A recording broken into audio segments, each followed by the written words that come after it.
বেরিয়েছি মন্দিরে যাব বলে, তো ব্রেকফাস্ট তো করতেই হবে। তার জন্য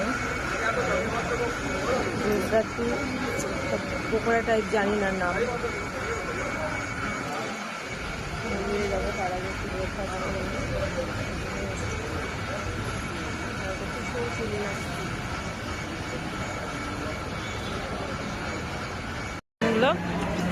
এটা কি? ডাল বড়া। এটা এটা হলো আলু চিপস। এটা পেঁয়াজের। এটা লঙ্কার। এটা লঙ্কা। আর এটা কিসের? এটা চাটনি, ইমলির চাটনি। এই হলো আজকে আমাদের ব্রেকফাস্ট।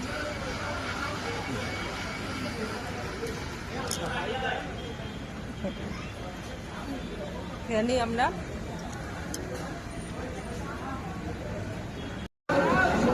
এখানে কিন্তু খাবারগুলোর নামগুলোও সুন্দর, খেতেও সেই টেস্টি। গুজরাটি ফাফড়া। ফাফড়া, এটা হলো আজকের ব্রেকফাস্ট। আগেই বললাম খাওয়া শুরু করেছিলাম, এটা আবার অর্ডার দিয়েছিলাম, নতুন করে নিয়ে আসলো।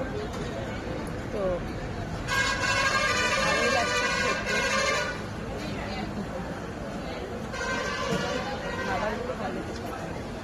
আমার কেন ভালো লাগছে এই কারণে, কারণ আমি ঝালটা খেতে পছন্দ করি না একদম, আর এখানে খাওয়ায় না একদম ঝাল, বেস্ট।